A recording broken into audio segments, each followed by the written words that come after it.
Entonces vamos a estar en el capítulo 5 de Mateo. Y entonces vamos a primero lo que estamos conversando es de que este sermón del monte era uno de los sermones más importantes de Jesucristo, ¿verdad? Que él predicó. Entonces son 3 capítulos de verdades espirituales que nos dejó y empiezan con las bienaventuranzas, ¿verdad? Entonces durante estos domingos vamos a empezar a descubrir el tesoro que se encuentra en estas bienaventuranzas, estas declaraciones de Jesucristo de ser bendecidos. Y les estaban comentando que para mí especialmente fue muy impactante cuando yo escuché las bienaventuranzas, la enseñanza de las bienaventuranzas de un predicador de Wales del siglo pasado que se llama Martin Lloyd Jones, que hablaba de las bienaventuranzas. Me cambió completamente la perspectiva, porque nosotros vamos a la iglesia todos los domingos, todo el tiempo, nosotros estamos leyendo la palabra y siempre escuchamos la bienaventuranza, siempre escuchamos de lo que se trata. Y estas enseñanzas que escuché de parte de él me ayudaron mucho para comprenderlo más a fondo. Entonces hoy vamos a estudiar la primera bienaventuranza. Entonces, ¿cuál es el contexto aquí, verdad? En Mateo podemos ver en el capítulo 4, que están en un capítulo antes, verdad, desde el versículo 18 hasta el versículo 25. Ahí era donde Jesús se acercó a Pedro, a Andrés, a Jacobo y a Juan y les dijo: seguidme, ¿verdad? Y ahí es donde ellos dejaron todo lo que hacían e inmediatamente obedecieron y le siguieron, ¿verdad? Podemos ver en los versículos 23 al 25 que que la fama de Jesús se extendía por toda Judea, por Siria y por todos los lugares, y multitudes le seguían. El capítulo 5 nos indica que Jesucristo fue a las multitudes, y cuando Él se sentó, indicando que ya iba a empezar a enseñar, porque así lo hacían en los tiempos de Jesucristo, cuando la persona, el maestro, se sentaba, ya todo el mundo tenía que poner atención porque ya era el momento de enseñar, ¿verdad? Ahí dice la palabra que los discípulos se le acercaron a Él para que le enseñaran. De hecho, el libro de Lucas 6:20 nos dice que nuestro Señor volvió su vista a sus discípulos, ¿verdad? Nos acordamos que en los tiempos de Jesucristo no hay micrófonos, ¿verdad? Entonces, aunque había multitudes, ¿verdad? Obviamente había gente atrás que no escuchaba muy bien y demás, pero siempre querían saber de qué se trataba esto, ¿verdad? Y hablan a veces de hasta escribas o personas que daban el mensaje de gente a gente, ¿verdad? Hasta que llegara atrás. Pero lo interesante aquí es que en Lucas nos dice que el Señor dirigió su vista a los discípulos, a aquellos que dejaron todo para seguirle. Entonces, y aquí comienza este discurso que ha transcurrido la historia por 2 milenios, una enseñanza que es fundamental para la vida del creyente. Y digo creyente porque Jesús claramente se vuelve a sus discípulos y a los que dejaron todo para seguirle, y esto les instruye. Entonces, ¿qué debemos saber de esto, verdad? Primeramente es que este sermón del monte, que estas bienaventuranzas son dirigidas para nosotros, ¿verdad? Son para todos nosotros, para seguir los creyentes, ¿verdad? Entonces, en este tiempo en el que se encontraba Jesucristo, fue muy importante instruir a sus discípulos acerca del Evangelio del Reino, ¿verdad? De cómo consistía el nuevo pacto que el Señor estaba por hacer con su pueblo elegido. Ahí nuestro Señor abre la boca y nos da en la primera parte del Sermón del Monte las 9 bienaventuranzas con la palabra bienaventurados, ¿verdad? Entonces ahora, ¿qué es esta palabra bienaventurados? En el griego la palabra makairos significa ser bendecido, feliz, dichoso. Sea feliz, sea bendecido. Y se da de una forma presente y definitiva: bienaventurado, ¿verdad? En otras palabras, bendecido es, o feliz es, o dichoso es el que, y ahí pone lo siguiente en la bienaventuranza. Entonces, el patrón de la bienaventuranza nos recuerda lo dichosos que podemos ser en esta vida presente al reconocer la recompensa que tendremos con el Señor en el reino de los cielos. El Señor nos brinda una palabra de aliento, de consuelo, apuntándonos a tener nuestra vista en la recompensa y en la congregación. O sea, sean felices y dichosos y no desmayen. Y esto me lleva a decir algo más. Eso es lo importante que tenemos que ver nosotros en nuestra vida como creyentes. Hay solo un solo fundamento sólido en el que podemos poner nuestra esperanza, en el que podemos poner nuestro mañana, en el que podemos poner todo, y solo ese es el fundamento de Jesucristo. Muchas veces nosotros ponemos una esperanza falsa en las circunstancias, ¿no? Si yo tuviera esto, si yo tuviera lo otro, si yo estuviera aquí, si estuviera en esta posición, si estuviera allá, ahora ahí sí sirvo al Señor, ahora ahí sí hago esto, ahora ahí sí haría. Pero las cosas sabemos que en un mundo caído nunca van a estar bien, ¿no? Hasta que se restauren todas las cosas en Jesucristo. Así que eso nos lleva a entender que sí, que podemos tener nuestra mirada en lo que es seguro, en Jesucristo, ¿verdad? Y ahí nuestra esperanza nunca se va a tambalear. Entonces la secuencia de las bienaventuranzas indican el orden conciso dado por nuestro Señor en el que podemos progresar y madurar en nuestro caminar, de pobres a lamentar, a la humildad, etc. Vamos a ver en el versículo 3 las bienaventuranzas. Entonces nos dice el versículo: bienaventurados los pobres en espíritu, pues de ellos es el reino de los cielos. Hay que hacer la distinción, ¿verdad? De que tenemos que tener esos dos juntos, ¿verdad? No es solamente pobres. Muchos, ¿verdad?, han utilizado la palabra de Dios de una manera irresponsable para aludir a absolutamente todos los pobres son, ¿verdad? De ellos es el cielo, el reino de los cielos. Pobres en materialismo, ¿verdad? Pobres en pocas cosas. Pero tenemos que hacer la distinción y ser fieles a la palabra de Dios. ¿Qué es lo que dice ahí? Bienaventurados los pobres en espíritu, ¿verdad? Entonces, especialmente en los tiempos en los que Jesús predicó este mensaje, el concepto de pobreza está completamente relacionado con una destitución total de la sociedad. Los oyentes de esta bienaventuranza entendieron muy bien el estado espiritual al que Jesús quería hablar cuando utilizó la palabra pobre. Ellos vieron que era, como los pobres de su tiempo, una completa inhabilidad de surgir por sí mismos. Para los oyentes de su tiempo y especialmente para sus discípulos, eran los que reconocían la ley de Dios, que ésta revelaba la condición del hombre y la santidad de Dios, y que era imposible agradar a Dios un 100% con los requerimientos de la ley.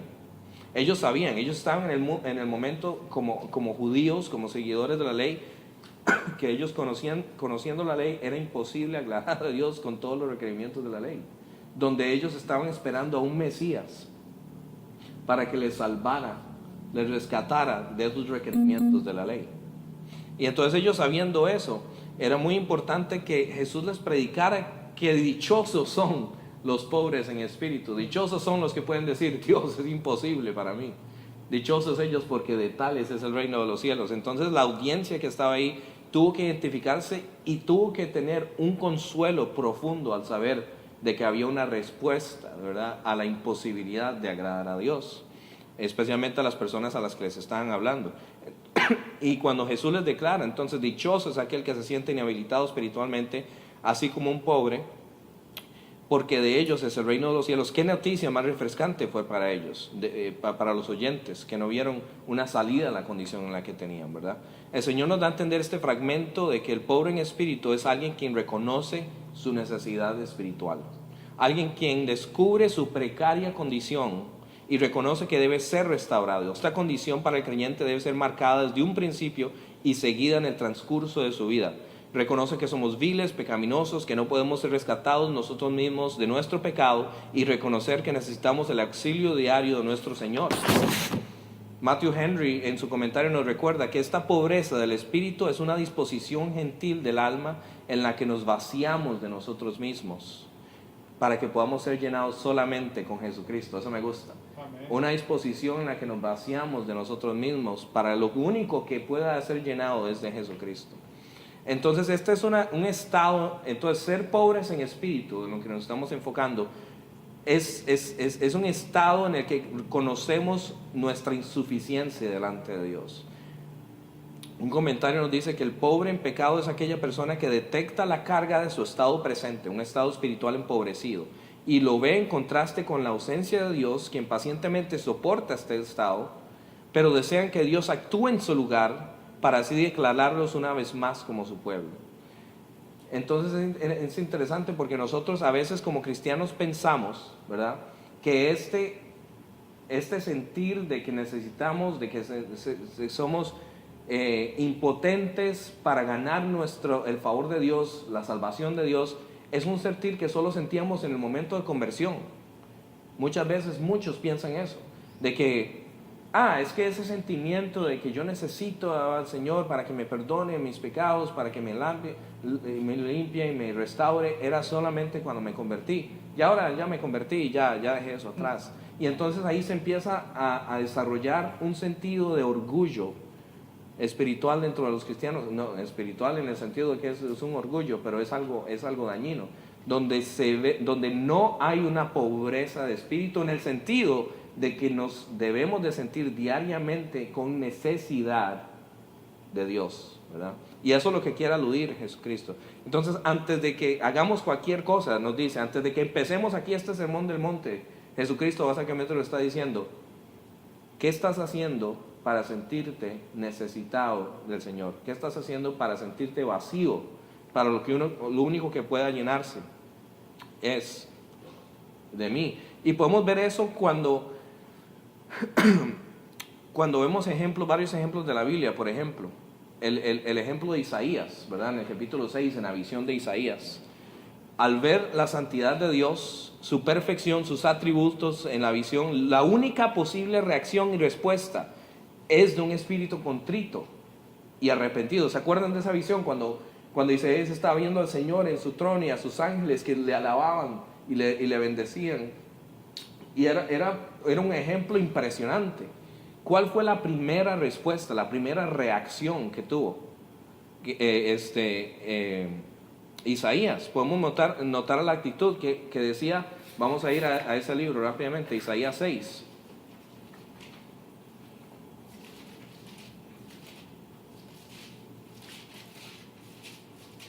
Isaías 6, versículos 1 al 5.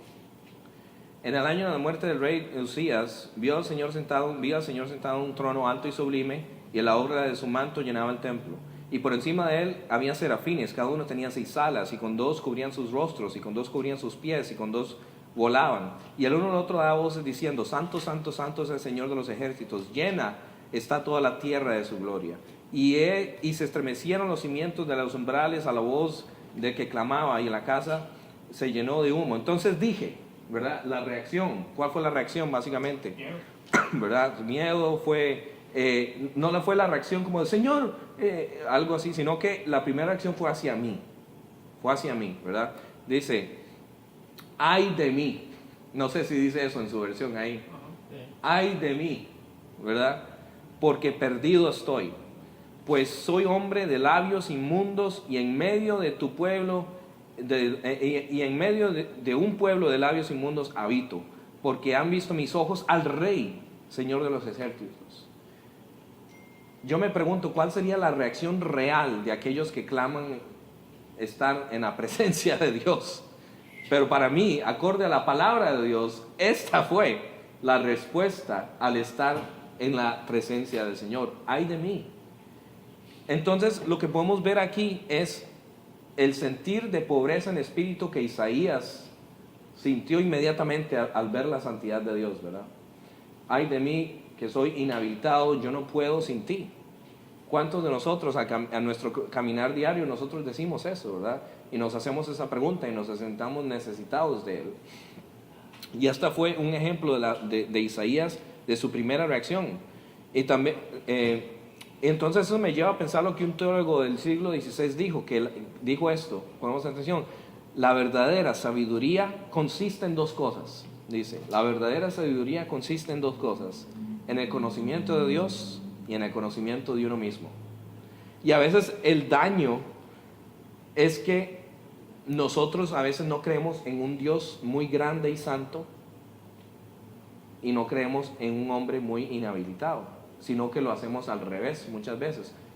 El Dios que a veces nosotros pensamos es un poco pequeño, y a veces el punto de vista del hombre es un poco más exaltado de lo que debería ser, que es la actitud contraria a la que Jesucristo estaba aludiendo en el Sermón del Monte.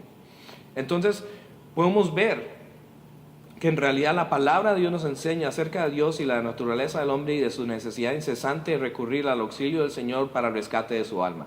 David también tenía muy presente esta condición de necesidad y de precariedad constantemente. Este era un hombre conforme al corazón de Dios, y aún así mantenía su humilde actitud. No era algo de que cuando se convirtió, ay Señor, y ahora sí metí la pata, como decimos, bueno, así decimos en nuestro país, metí la pata, me cometí un error, perdóname Señor, sino que era una actitud constante ¿verdad? De humildad, de necesidad, de pobreza espiritual ante el Señor. Y recordemos, el Señor dice dichosos, no están diciendo pobrecitos o no deberían de tener esa actitud, sino que el Señor nos conforta y nos dice dichosos ustedes los que sienten esa necesidad del Señor.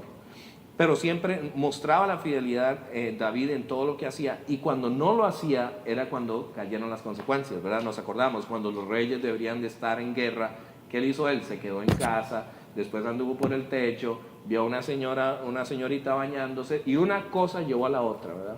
Y estamos pensando, las decisiones que llevan una a la otra son incorrectas. Tal vez ahí en ese momento se sintió un poco rico en el espíritu. Tal vez en un momento no tenía una pobreza de espíritu donde decía, Señor, me levanto esta mañana y reconozco que no puedo sin ti. Ayúdame por tu gracia, ¿no? Por ejemplo, el Salmo 40:17 dice, por cuanto yo estoy afligido y necesitado, el Señor me tiene en cuenta. Tú eres mi socorro, mi libertador, Dios mío.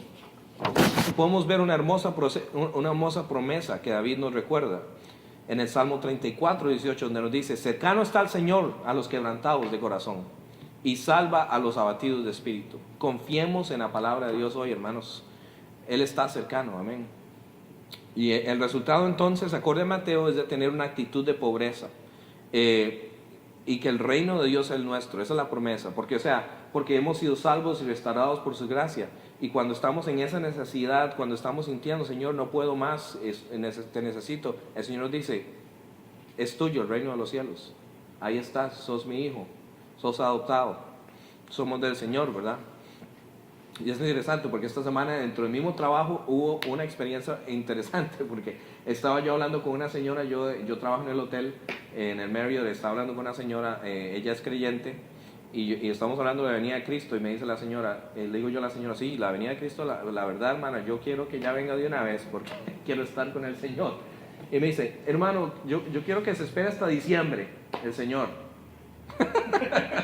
Y digo yo, ¿cómo es? Diciembre, sí, es que hay unas cosas que tengo que arreglar en mi vida y hay un par de cosas, entonces ahí en diciembre van a pasar un par de cosas, entonces ya voy a estar bien para el Señor. Y ya después ella me dijo, hermano, es que en realidad yo no sé si soy salva o no.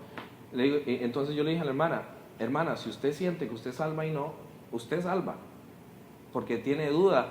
El impío no tiene ni la menor idea de pensar en eso, el impío no tiene ni tiempo de pensar si es salvo o no. Pero el enemigo obviamente le pone las dudas a uno, ¿no? Entonces, eso es una pobreza de espíritu, ahí donde hay una necesidad, donde uno dice, Señor, estoy dudando, tengo mis preocupaciones, mis dudas, ocupo que llenes mi vida, ¿verdad? Eso es una... Y entonces, ¿qué nos dice el Señor? Dichoso el que piensa así, dichoso el que tiene esa necesidad, el que está vacío. El reino de los cielos es suyo. Entonces, es tan importante tener esta actitud de pobre del espíritu, ¿verdad? Ahora, no significa que pensar que somos indignos o que tenemos que sufrir toda la vida o vivir como monjes, ¿verdad? Apartados en un lugar para poder tener pobreza en el espíritu, ¿verdad? No, eso es lo que ocupamos escuchar en este momento, es que nuestro corazón lo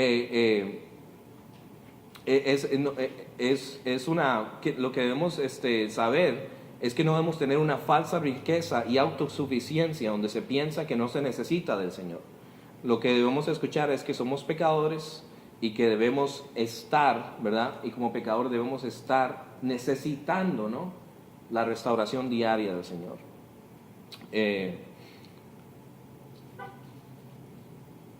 Ahora, estos ya para ir unos puntos para que debemos reconocer. Primero, es que esta enseñanza es para nosotros, ¿verdad? No creamos que somos espiritualmente ricos, que hubo una experiencia, una sola en el punto de conversión, donde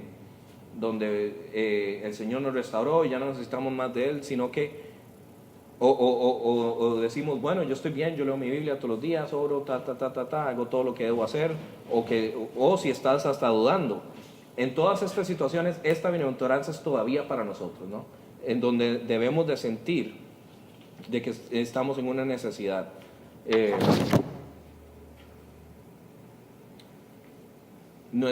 Esta debe ser nuestro constante reconocimiento de que aunque ya fuimos salvos, esto es muy importante, de que aunque ya fuimos salvos de la penalidad del pecado, ya fuimos salvos de la penalidad del pecado, porque fuimos salvos en el punto de conversión, ¿cuál fue la penalidad del pecado? La muerte, ¿verdad?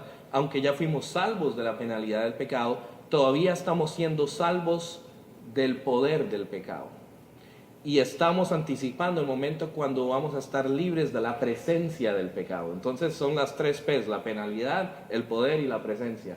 Aunque ya sabemos que el pecado no nos va a penar, no nos va a dar una consecuencia, una penalidad, pero todavía estamos siendo liberados del poder del pecado. Y eso nos ayuda a mantener esa pobreza de espíritu, donde sabemos, Señor Jesucristo, aunque yo sé que la penalidad del pecado ya no me aplica a mí porque soy tuyo, todavía estoy caminando donde me estoy poco a poco más liberando por la ayuda de tu Espíritu Santo del poder del pecado. Porque sabemos que al vivir en este mundo está la presencia del mundo caído, el Dios de este siglo todavía está aquí y nos lleva a pecar y alejarnos del Señor y alejarnos de una vida de gozo que deberíamos de vivir aquí en esta tierra.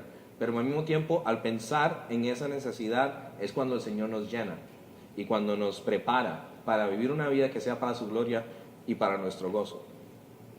Y lo que debemos saber es, como segundo punto, es que Dios nos da la gracia diaria para suplir lo que necesitamos. Y hablamos de esto un poco, ¿verdad? Una vez de que nos reunimos.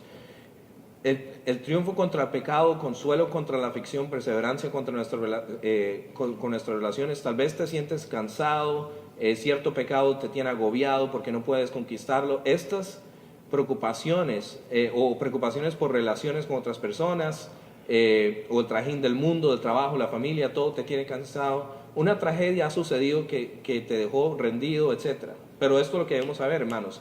Dios tiene misericordia y nos suplirá por su gracia lo que necesitamos. Bienaventurados somos, o sea, seamos felices, seamos dichosos. Las misericordias de Dios son nuevas cada día y hay provisión diaria para nosotros. Amén. Amén. Eso nos llena de gozo. No se nos promete estar libres de sufrimiento, hermanos. No se nos promete eso en la Biblia. En la Biblia no se nos promete estar libres de sufrimiento mientras estamos en la tierra. Pero se nos promete una gracia diaria para ser perfeccionados cada vez más conforme a su Hijo. Juan 14:27 dice: la paz os dejo, mi paz os doy, no como la da el mundo. No se turbe vuestro corazón, ni tenga miedo. Número 3, recordemos el Evangelio. Todos los días, así como los oyentes del Sermón del Monte buscaban consuelo en su situación precaria de tratar de agradar a Dios, nosotros también buscamos una forma siempre de tratar de buscar la aprobación de Dios. Siempre, nuestro corazón siempre se debe volver a de alguna manera inconscientemente tratar de buscar el favor de Dios con nuestras actitudes, con las cosas buenas que podamos hacer. Siempre vamos a tratar de ser fariseos detrás de nosotros en nuestros corazones. Pero recordar el Evangelio diariamente, eso es lo importante. Pero recordar el Evangelio, sabemos que alguien más ya agradó a Dios perfectamente, cumpliendo con todos los requerimientos de la ley. Jesucristo, como sacerdote perfecto, completó la ley y nos representa como abogado ante un Dios juez, quien es justo. Este Evangelio no es solo una realidad pasada, y eso es otra cosa que nos recordemos. Este Evangelio no es solo una realidad pasada que pasó en la conversión, es una realidad presente que alimenta nuestro caminar, donde sabemos: Jesús, en esta situación no sé qué está pasando, pero tú me has representado. Soy limpio por medio de tu trabajo. Ayúdame, ¿verdad? El recordatorio del Evangelio es presente.